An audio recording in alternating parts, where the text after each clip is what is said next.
Question number 4 है जी, f of x equals to gent of x.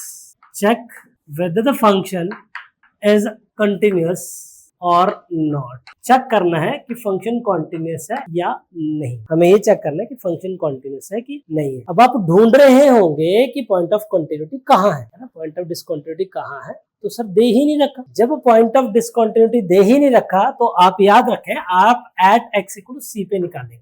किस पे? Left hand limit. सबसे पहले क्या आएगी left hand limit? Limit x approaches to C from negative. What is C? Constant, कोई भी कांस्टेंट। क्या है? GINT of X. GINT of X क्या होता है बेटा?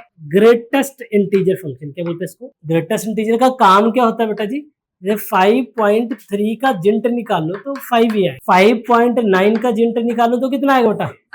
फिर से 5। पिछले नाम कुछ और काम कुछ और। 5.9999 का भी जिंट निकालो तब भी 5। -6.4 का जिंट निकालो तो कितना आएगा? -5। -5 बोल दे, -5 आएगा। अरे -5 नहीं है, -7 है। छोटी वैल्यू -7 आएगा। तो -6.5 की छोटी वैल्यू -7 होगी, -5 नहीं होगी। वजह कि जब आप नेगेटिव साइड से आते हो ना, तो नेगेटिव साइड से -13 जो है -12 से छोटा है। -13 छोटा है, -7 छोटा होगा -6.5 से। -67.8 का जिंट कितना होगा? कितना? माइनस।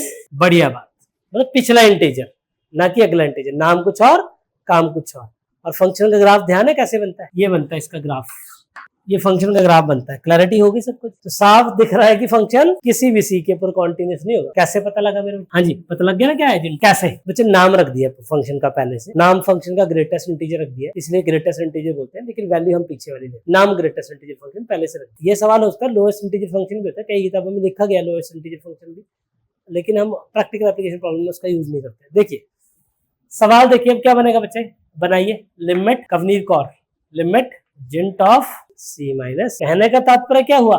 सी में से छोटा सा नंबर भी माइनस करोगे तो जिंट कितना आएगा? पिछला इंटीजर। सो सी से पिछला इंटीजर क्या होगा? क्या होगा? C minus equal number. अगर राइट हैंड लिमिट निकालेंगे आप, limit x approaches to what? C from positive side, जिंट ऑफ सी।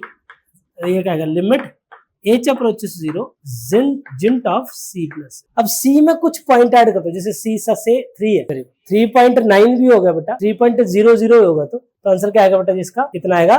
c आएगा। ये क्वेश्चन नंबर क्या आ गई? बात समझ पा रहे हैं चीज को? अब क्या नोटिस करा हमने कि sir left hand limit right hand limit के बराबर नहीं है। Therefore, function is discontinuous। कहां पे? At x equal to c पे function discontinuous है। Everywhere जिंट is discontinuous। एक और सवाल करते हैं बच्चा, इस फंक्शन का नाम क्या होता है? क्वेश्चन नंबर 5 का बच्चा, mod of x upon x का नाम सिग्नम। और सिग्नम का ग्राफ ध्यान है आपको कैसे बनता है बेटा? +1 इधर, -1 इधर। ये बच्चे मेरे हिसाब से ये ज्ञान होता है। नंबर लेना अलग बात, रट्टा मार के लिख देना अलग बात, लेकिन जैसे पूछा कि क्या क्या है, ये पॉजिटिव की तरफ ये, नेगेटिव की तरफ ये, मतलब ऐसे। ये -1 है, ये 1 है, ये इस तरफ आएगा और ये इस तरफ आएगा। ये किसका ग्राफ होता है? सिग्नम का ग्राफ होता है। साफ स्पष्ट पता लग रहा है बेटा जी कि पेंसिल उठा के पूरा ग्राफ हो रहा है, पेंसिल उठा के पूरा। और जो पेंसिल उठा के ग्राफ होता है वो क्या होता है बच्चा? वो क्या होता है? डिसकंटिन्यूअस। सर कैसे लिखेंगे कैसे? ये पेपर में कई बार आ चुका है, आप प्रीवियस ईयर देख लीजिएगा, देखना मतलब कम से कम 6-7 बार आ गया होगा यही सवाल एग्जैक्टली, है ना? यही क्वेश्चन सिग्नम वाले। तो इसका लिखने का तरीका, सॉल्यूशन, सबसे पहले left hand limit x approaches to 0 from which side? हाँ जी, क्या बना बच्चा? Limit h approaches to 0।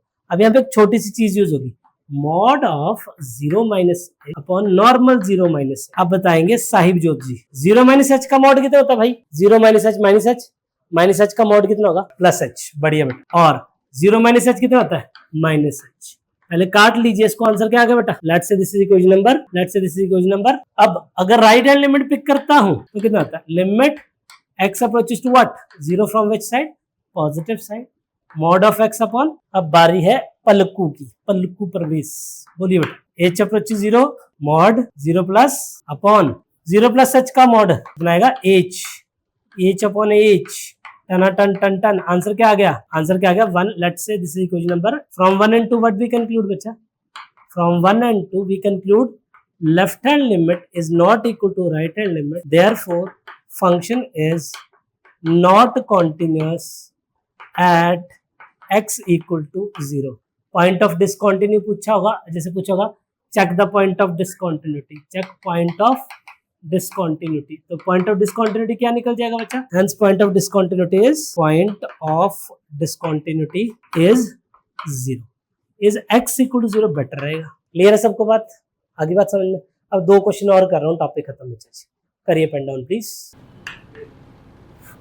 At x is not equal to 0, और यहां पे लिख लो बच्चा at x equal to 0। At x is not equal to 0, at x equal to 0। Question ऐसे बनेगा, क्यों बनेगा? x is not equal to 0 मतलब लेस देन भी है, ग्रेटर देन भी है ना, और at x equal to 0 answer 0 दे रखा है ना। क्लियर? या अदरवाइज आप ऊपर लिखेंगे एट x इक्वल टू 0, इधर लिखेंगे जो मैंने सवाल लिखा था बस।